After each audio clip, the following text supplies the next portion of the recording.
অসমৰ ভূমিত ধাৰাবাহিক আগ্ৰাসন চলাই আছে মেঘালয়। চৌদিশৰ পৰা চলে বলে কৌশলে আৰম্ভ কৰিছে আগ্ৰাসন। চলে বলে কৌশলে অসমৰ ভূমিত মেঘালয়ৰ আগ্ৰাসনৰ বা বাতৰি আপোনালোকক আমি সবিস্তাৰে দেখুৱাই আহিছিলোঁ। কিছুদিন আগত অসম মেঘালয় সীমান্তৰ যি সীমা বিবাদক কেন্দ্ৰ কৰি আমি বাতৰি সম্প্ৰচাৰ কৰিছিলোঁ আৰু মই বৰ্তমান আজি উপস্থিত আছোঁ অসম মেঘালয় সীমান্তৰ যি বকছয়গাঁও বিধানসভা সমষ্টিৰ আপাৰ লাম্পি অঞ্চলত আৰু মোৰ উপস্থিত য'ত আছোঁ এয়া হৈছে জিৰ' লাইন অসম মেঘালয়ৰ সীমা আৰু এই পথটো নিৰ্মাণ কৰিছে অসম চৰকাৰে আৰু মোৰ পিছফালে থকা পথটো নিৰ্মাণ কৰিছে মেঘালয় চৰকাৰে। কিন্তু এই সীমা জিৰ' লাইনৰ উপৰিও মেঘালয় চৰকাৰে অসমৰ ভিতৰত প্ৰায় 9-10 কিলোমিটাৰ ভিতৰত গৈ তেওঁলোকৰ উন্নয়নমূলক আঁচনিসমূহ তেওঁলোকে নিৰ্মাণ কৰিছে, কিন্তু অসম চৰকাৰে কোনো ধৰণৰ ইয়াত পদক্ষেপ গ্ৰহণ কৰা নাই। তেওঁলোকে মেঘালয় চৰকাৰে অসমৰ ভূমিত নিৰ্মাণ কৰিছে স্বাস্থ্য সেৱাক আদি কৰি শিক্ষাৰ ক্ষেত্ৰত স্বাস্থ্য আৰক্ষী প্ৰশাসনকে আদি কৰি বহু ধৰণৰ উন্নয়নকামী আঁচনিসমূহ তেওঁলোকে ৰূপায়ণ কৰিছে, কিন্তু অসম চৰকাৰৰ মাহিয়া দৃষ্টিৰ বাবে মেঘালয়ৰ এনেধৰণৰ আগ্ৰাসনমূলক আঁচনিসমূহ তেওঁলোকে ৰূপায়ণ কৰিবলৈ সক্ষম হৈছে। সীমান্তবাসীৰ সৰলতাৰ সুযোগ লৈ সীমান্ত অতিক্ৰম কৰি আগুৱাই আহিছে মেঘালয়।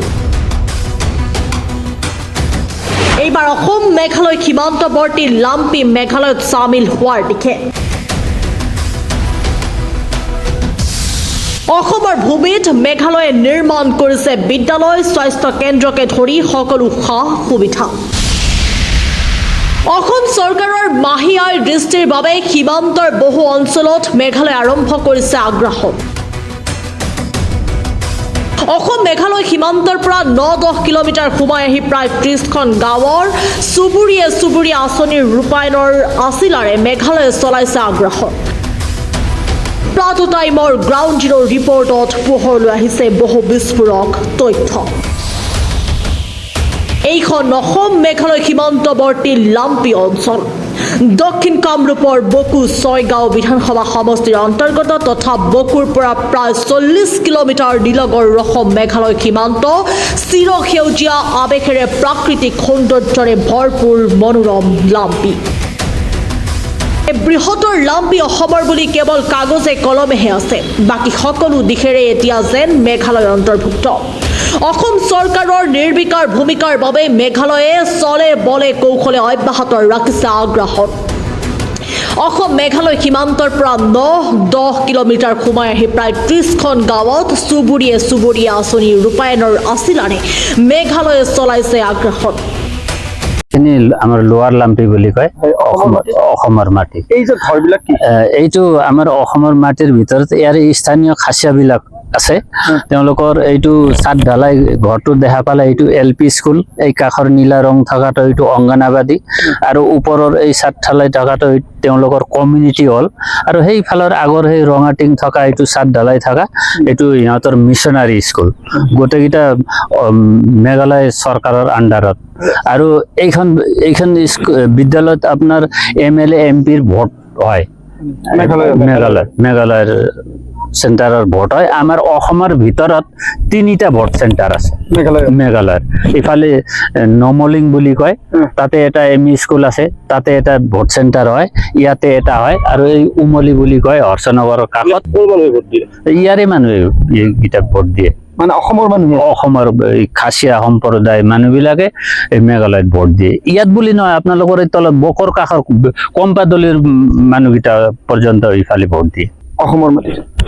অসমৰ মাটিত এতিয়া MG এনৰেগা বুলি ক'লে গাঁৱৰ মাজত আপোনাৰ এনেকুৱা ৰাস্তা বনাইছে ভিতৰে তাৰমানে ৰাস্তা কমি নাই আৰু JJMৰ প্ৰত্যেক ঘৰত JJMৰ পানী আছে, প্ৰত্যেকটো ঘৰত বিজুলী ব্যৱস্থা আছে।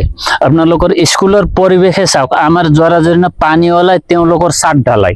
LP স্কুল তেনেকুৱা, হাইস্কুলটো দেখা পালে এইটো কলেজ পৰ্যন্ত হৈছে আৰু এইটোতকৈ আৰু ডাঙৰ বিল্ডিং এটা হ'ব।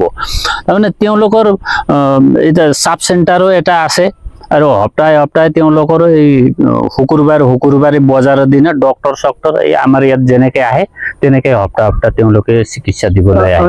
অসমৰ ভূমিত মেঘালয় আগ্ৰাসন চলোৱাৰ অভিযোগ উত্থাপন হোৱাৰ পিছতো অসম চৰকাৰে খুস্তিৰ সিদ্ধান্ত গ্ৰহণৰ পৰা বিৰত আছে। অসমৰ ভূমিত মেঘালয়ৰ আগ্ৰাসন বহু বছৰ পূৰ্বে স্পষ্ট হোৱাৰ পিছতো ব্যৱস্থা গ্ৰহণ সন্দৰ্ভত এক প্ৰকাৰ মৌন হৈ অসম চৰকাৰৰ প্ৰশাসন যন্ত্ৰ। চাওক কিদৰে অসমৰ ভূমিত চকুৰ সন্মুখতে মেঘালয়ে এফালৰ পৰা নিৰ্মাণ কৰিছে থানা, বিদ্যালয়, চিকিৎসালয় আদি। শুনক সীমান্তবাসীৰ মুখেৰে।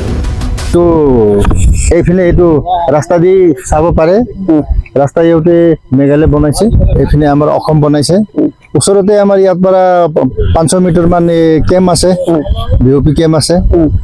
ইহঁতে মানে একচুৱেলি ইহঁতে ইয়াত সোমা নাই, আগত পৰাই আছে ইহঁতে, কিন্তু 1972 যেতিয়া বিভাজন হৈছিলে ইহঁতে ইয়াতে থাকি গ'ল। আৰু বাকী মানে ইহঁতে মানে মেঘালয় কয়, কিন্তু মেঘালয় ন অসম এইটো আজিলৈকে সেইটো পাৰা নাই। কিন্তু ইহঁতে আঁচনিও লয়, PMA ঘৰবিলাক, এই উমৰচিত আছে, উমালি আছে, আপোনাৰ এইটো মৌলান তেওঁ আমাৰ কেম্প আছিলে। আৰু কি কৈছে এইটো গিল আছিলে আমাৰ কমিশনাৰ আগত মানে এইটো লোৱাৰ লাম্পিতে মানে কেম্প উঠাই দিছিলে। তাৰ পৰা মানে এনেকেই চলি আছে। ইয়াতে মানে আমাৰ মানে এটা আছিলে, ইয়াতে একটা মানে চেকপোষ্ট ৰাখি দিলে, কেলে ইয়াতে কেম্প আছে 500 মিটাৰ ইয়াতে আমাৰ কেম্প আছে, যদি ইয়াতে একটা চেকপোষ্ট ৰাখিলে ভাল হয়। আৰু ইয়াতে আছিলে ইহঁতৰ BDB কেম্প আছিলে আগত, এই 2 বছৰ আগতে। তো এইটো বুলি মানে ইয়াতে আমাৰ মানে দোষ আমাৰে আছে, কেলে ইয়াতে কেম্প আছে, ৰাস্তা আমি ইয়াতলৈকে বনাইছো, আৰু ইহঁতে ইয়াৰ পৰা এইপিনে বনাইছে। তো বিমাৰী ক'ত আছে? এইটো 10 কিলোমিটাৰ স্কুল এইটো আছে, আগৰ পৰাই আছে ইহঁতৰ মেঘালয়, আগৰ পৰাই আছে, আগৰ পৰাই আছে। আৰু আপোনাৰ এইটো বিভাজন মানে এইটো ক'ব গ'লে মানে আমাৰ চৰকাৰে অলপ দোষ আছে। আগতে ইহঁতে লাইন লৈ যায়, আগত মানে ইহঁতৰ ভোট ইয়াতে দিছিলে, মানে ৰেচনৰ ইহঁতৰ আছিলে, ইয়াত চব আছিলে। এইপিনি পৰা যোনে মানে বাহিৰৰ পৰা ইয়াত সোমাই জয় আহে ইহঁতৰ, এইটো জয় আহা মানে ইয়াতে মানে ভাষা নামিলে। তো ইহঁতে মানে মেঘালয় ফালে ইহঁতে নষ্টিং ফালে যায়, ইহঁতৰ ভাষা মিলে, মেঘালয়ত ভোটো দিয়ে। মেঘালয় ভোট দিয়ে। আৰু গাৰোবিলাক আছে, যিমান চোমৰাং আছে, আপোনাৰ বাংজেং আছে, আৰু সেইবিলাক মানে চোমৰাংটো মানে পাপাৰ মানে আমাৰ অসম চাপৰ্টাৰ আছে। কিন্তু এইবাৰ মানে কি কৰি দিছে, তাতে মানে এইটো ৱাৰ্ড মেম্বাৰো মানে ইহঁতক কেঞ্চেল কৰি দিছে। এইটোতো চৰকাৰৰ কিবা কিবি মানে চৰকাৰৰ অলপ মানে আছে।